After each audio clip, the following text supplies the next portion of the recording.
Ótima tarde, no ar o Boletim Legislativo. Chegou a hora de ficar bem informado com as notícias sobre a Câmara e também de São José. A gente vai falar na edição de hoje sobre a desativação do Centro de Ressocialização Feminino aqui de São José dos Campos.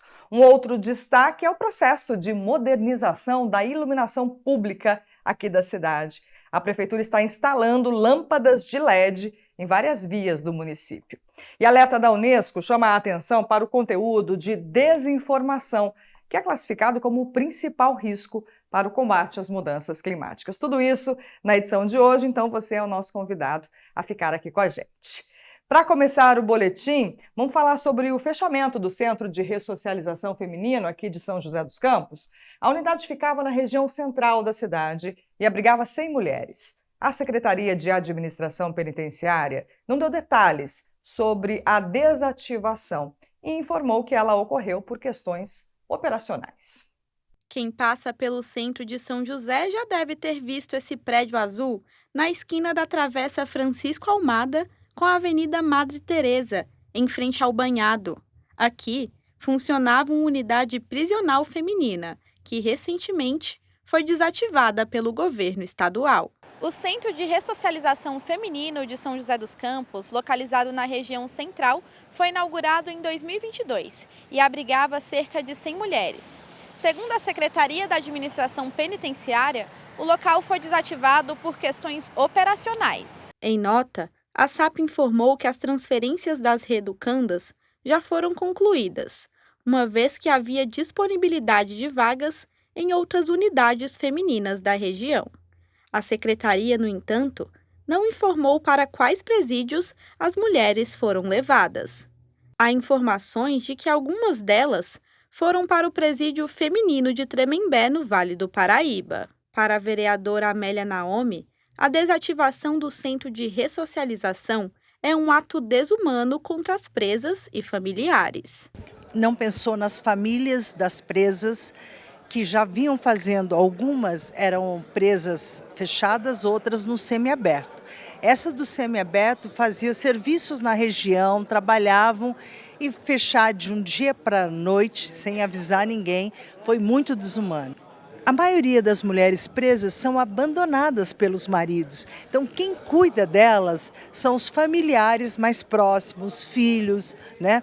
Então, é muito ruim. Para o professor de serviço social, a retirada desse serviço enfatiza dois problemas: a falta de transparência do poder público e a retirada do direito de convivência familiar e comunitária das detentas. Aquilo que a gente sabe das famílias, das próprias presas que passaram por lá, era um serviço humanizado no sentido de ser um serviço, uma unidade menor, uma unidade que as famílias estavam mais presentes, porque a linha de ônibus passa ali do lado, né? As pessoas não precisam ficar trazendo comida, trazendo aquele chamado jumbo imenso para isso, porque está tudo muito próximo. Então, nós tiramos essas pessoas da proximidade do convívio social e comunitário e não sabemos para onde elas foram. A vereadora Amélia Naomi, que é contra a desativação do centro, fez um pedido ao governo do estado de São Paulo para rever a situação. Segundo a parlamentar, a medida não afeta somente as presas, mas também os funcionários que trabalhavam no local. Vim aqui denunciar, fiz um pedido ao governo do estado, tenho me protestado porque não foram só as presas, os funcionários também foram pegos de surpresas, eles provavelmente vão ter que deslocar para outros lugares, né? Então acho que houve aí, em função de uma praça, né, uma mudança brusca para um conjunto de pessoas. O Centro de Ressocialização Feminino funcionava com 3 regimes prisionais: fechado, preso provisório e semiaberto. O local de 1.736 metros quadrados tinha capacidade para 183 pessoas. A entidade realizava processo de ressocialização das reeducandas para reinserção social e fortalecimento de vínculos familiares, por meio de atividades lúdicas, culturais, religiosas e laborativas. Para o professor, a humanização do sistema prisional precisa respeitar a singularidade feminina.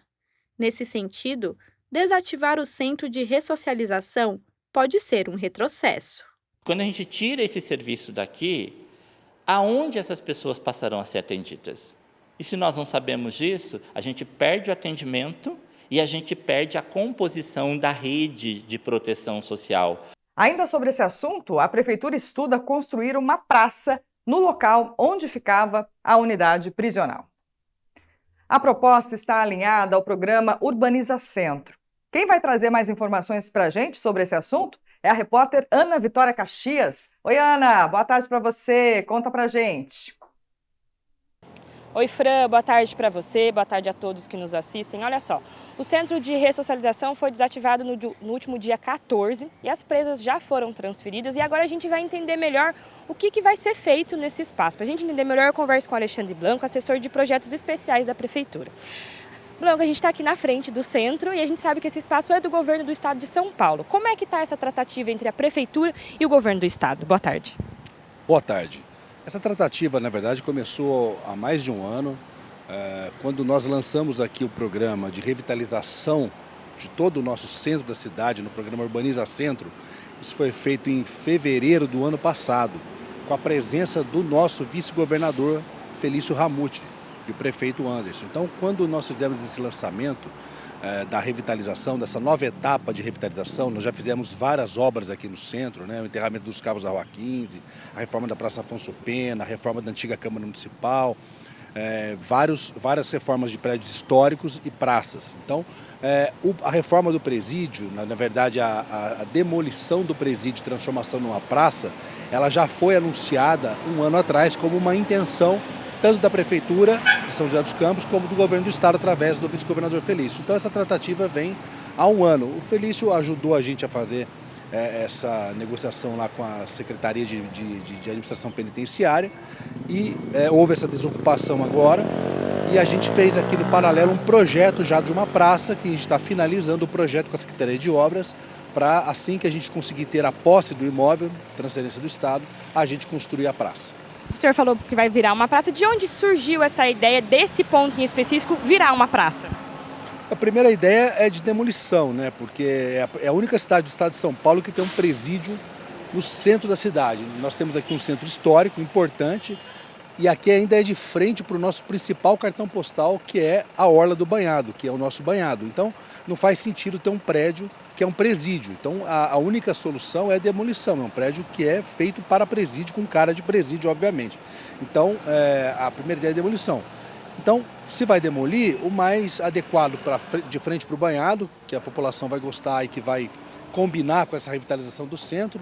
Estamos aqui perto da Praça Afonso Pena também, e vai ser a única praça de frente para a Orla. Por incrível que pareça, nós não temos nenhuma praça, nenhuma outra praça aqui em toda a Avenida São José, de frente para o banhado. Então vai ser a única praça e vai ser muito utilizada para a população. E vocês já têm uma data de previsão para começar essa demolição e quando essa praça vai ficar pronta, que a população vai passar aqui e poder ver? Nós não temos uma data porque a gente ainda não conseguiu fazer o convênio com o governo do estado. Eles desocuparam, que era a primeira etapa, eles desocuparem. O vice-governador já anunciou que agora vai tratar desse convênio com a prefeitura, junto com o prefeito Anderson, para formalizar, autorizar a demolição e em seguida a gente finaliza o projeto da praça, né, faz o orçamento para a gente poder fazer o edital, mas a gente acredita que ainda esse ano a gente consiga fazer tudo isso.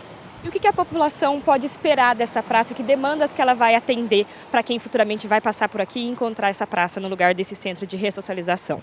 Como eu disse, é uma praça de frente para a Orla do Banhado, é uma praça contemplativa, ela não vai ter, é uma praça que vai ser de contemplação, de uso de lazer, né? E não vai ter equipamentos, ela vai ser uma praça livre, talvez uma escultura, talvez uma coisa bonita no local, que vai deixar ainda o nosso centro mais bonito e mais atrativo do ponto de vista turístico também para pessoas de fora de São José, que é importante para a gente nessa revitalização do centro, junto com outros projetos que nós estamos fazendo de infraestrutura de turismo aqui para a nossa cidade, como a revitalização do Parque da Cidade, como outros projetos de atração turística para a cidade, que a gente acredita que é uma grande nova frente para a Prefeitura de São José dos Campos. É isso, Blanco, muito obrigada. Então, Fran, para as pessoas ficarem atentas nesse potinho aqui do centro, que vai ter novidade. Eu volto com você no estúdio. Perfeito, Ana, muito obrigada pelas informações. Pois é, a gente viu aí que o secretário falou sobre a revitalização do centro da cidade. E outros processos de modernização também estão em andamento. Um deles é a instalação de iluminação de LED em vias públicas. A medida tem como objetivo garantir mais economia e também segurança. Cidade bem iluminada é mais qualidade de vida e desenvolvimento. Um investimento que também traz segurança. E o município tem ganhado lâmpadas de LED mais econômicas e eficientes. No Parque Santos Dumont, por exemplo, a luz reforçada permite aos moradores usar a pista de caminhada à noite com mais tranquilidade. Nós tivemos demandas da população que apontou que haviam falhas, né? Que haviam alguns pontos escuros, e que isso vinha causando um pouco de insegurança. Então nós viemos para cá, fizemos vistoria noturna e aí detectamos que havia necessidade realmente de implantar um pouco mais de iluminação. A Avenida Bacabal, na Zona Sul, também recebeu nova iluminação LED. São 35 postes com potência ampliada. Nós temos em torno de 40% de economia, né?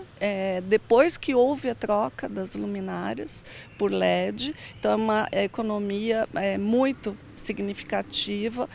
Nós temos segurança, nós somos parceiros da equipe de segurança, isso é fundamental. E o lazer que proporciona à população, que ela pode circular livremente pelas áreas e vias públicas. A instalação da nova iluminação atende a critérios técnicos e demandas da população. A Câmara Municipal tem papel fundamental nesse processo. Os vereadores fiscalizam os bairros, identificam melhorias e encaminham os pedidos à Prefeitura por meio de ofícios, requerimentos e indicações. A população pode entrar em contato através daqui o portal da Prefeitura ou da Câmara Municipal e fazer a indicação onde precisa ser melhorado a iluminação pública. Temos praças ainda com lâmpadas fotovoltaicas, precisa melhorar isso, precisa colocar LED e a população pode fazer essa indicação. A boa iluminação das áreas públicas reduz as ações criminosas, aumenta a sensação de segurança e incentiva a população a utilizar espaços como praças e parques no período noturno.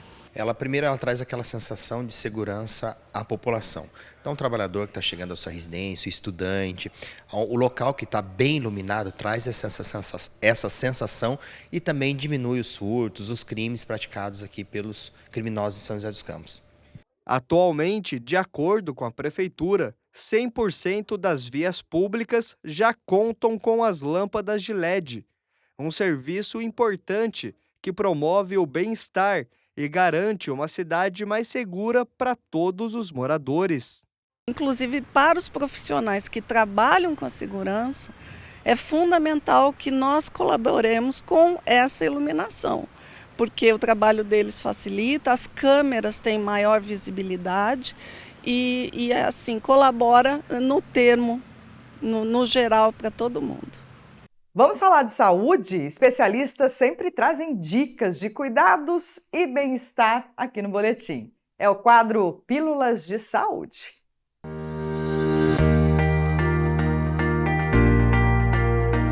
Olá, eu sou a doutora Lula Godinho, sou coloproctologista e estou aqui hoje para conversar sobre um órgão que é muito importante, o intestino. Como é que eu posso melhorar a saúde intestinal no geral?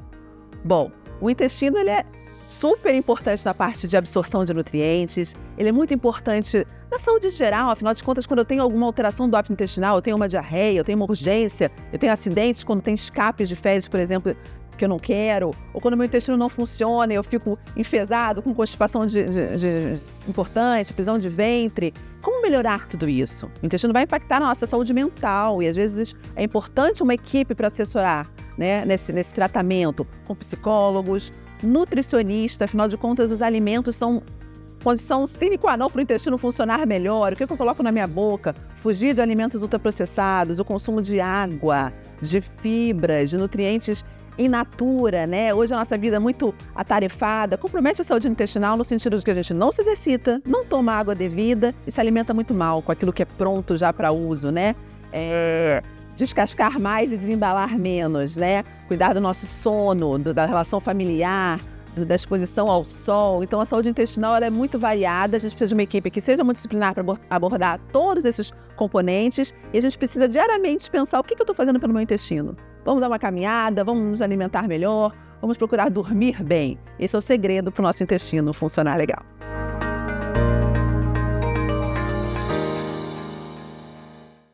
Um alerta da Unesco chama a atenção para o conteúdo de desinformação, que é classificado como o principal risco para o combate às mudanças climáticas. Tema para o Boletim Entrevista de hoje.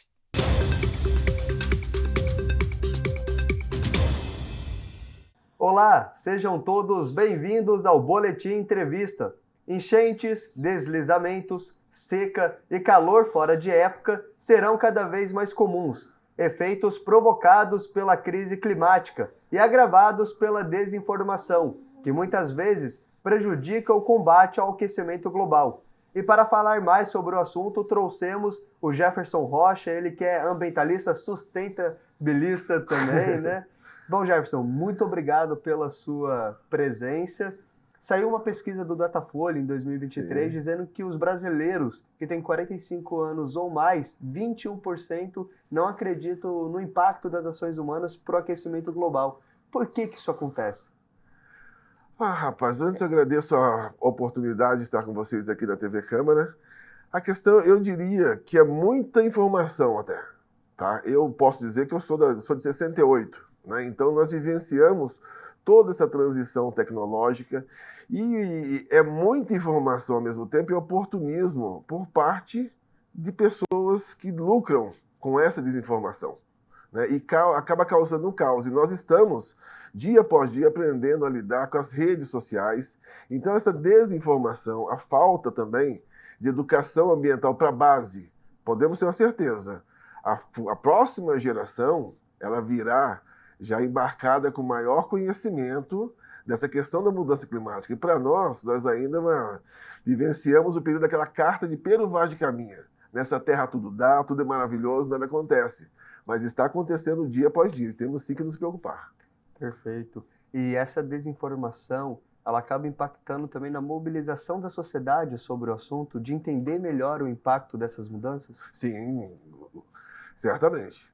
Não só pela falta de desinformação, como também o não exercício da cidadania. Eu volto até um pouquinho mais, né? Porque sempre colocar a culpa em governo, a culpa na indústria, não é o correto. O próprio cidadão já percebe que a estação do tempo não acontece, né? As 4 estações não ocorrem mais. Essas crises humanitárias que estão acontecendo, né, no planeta, né, as imigrações, tudo isso já é resultado dessa mudança climática. E em breve teremos uma nova fase, que são os extremos climáticos, igual ocorre no Rio Grande do Sul. Então, pontualmente, nós teremos ações inéditas, né, que a humanidade recente, não presenciou ainda, né, mas teremos muito a acontecer. Existe aquela máxima também, né, que enquanto a verdade ela demora para ser espalhada, a mentira compartilhada é muito mais rápida, né? E a mentira dita muitas vezes se torna verdade. Então, nós estamos no limiar, né? Agora a questão é o time. Até quando nós jogaremos essa desinformação, né, para debaixo do tapete acreditando, e pode ser tarde, para nós termos a reação. E isso daí também pode provocar um impacto até mesmo na construção de políticas públicas, como tem muita desinformação, até os próprios governos eles acabam disputando orçamento público, não destinam tanta verba para isso também. É algo que pode agravar ainda mais essa situação. Também, né? Tão quanto, historicamente, a questão das obras públicas. Fazer obra de saneamento nunca foi, né?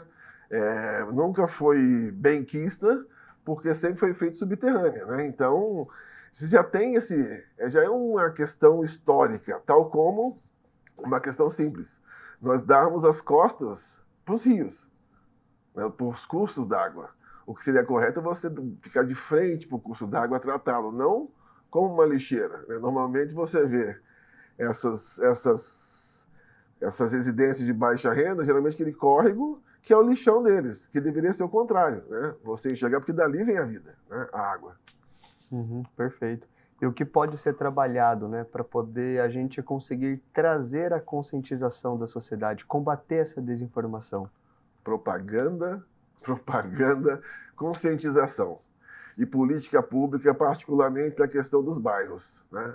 Você otimizar a participação das SAB, Sociedade Amigos de Bairro, identificar, catalogar as árvores do seu bairro, ter esse envolvimento, né? O envolvimento do munícipe com o seu local, porque aquilo dali será multiplicado, onde nós teremos uma cidade mais harmoniosa. Perfeito. Muito obrigado pela entrevista, Imagina. pela participação. Então é isso, pessoal. O Boletim Entrevista de hoje fica por aqui. Até uma próxima. Tchau, tchau.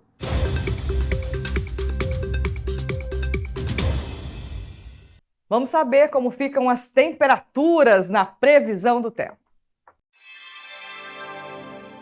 A tarde desta terça-feira permanece nublada e com chance de chuva ao longo do dia. A máxima é de 21 graus e a mínima de 15 graus. Já amanhã, quarta-feira, o dia inicia com sol e muitas nuvens e no período da tarde o céu poderá ficar nublado, mas não há previsão de chuva. A máxima será de 26 graus e a mínima de 16. Em 2 anos, a quantidade de multas a motoristas flagrados dirigindo embriagados cresceu quase 84% aqui no estado de São Paulo. Campanhas de conscientização e o aumento na fiscalização são algumas das razões para essa alta. Neste mês, a Lei Seca completa 17 anos. Em vigor desde 19 de junho de 2008, ela foi criada com o propósito de conscientizar motoristas sobre a proibição de dirigir depois de consumir bebidas alcoólicas. Mas mesmo com a lei, as infrações continuam a acontecer. Segundo dados do governo, as multas por dirigir embriagado aumentaram 84% no estado de São Paulo entre 2022 e 2024. Pulou de mais de 6.000 multas para 12.700. O principal objetivo do Detran é trazer um trânsito mais seguro, conscientizando o motorista a respeito do risco, né, de excesso de velocidade, combinar álcool e direção, né, e isso acaba gerando um aumento também das autuações. O motivo do aumento das infrações é a intensificação nas fiscalizações, tanto em locais próximos a eventos ou comércios que vendem bebidas alcoólicas. Entre 2022 e 2023, o número de operações policiais aumentou 48%, enquanto o de veículos fiscalizados subiu 182%.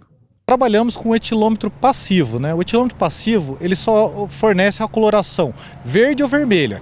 Através disso conseguimos submeter todos os condutores que passam por aquela via ao etilômetro. Ou seja, dando vermelho ele é submetido a uma fiscalização mais gravosa, né? Verificando outras situações.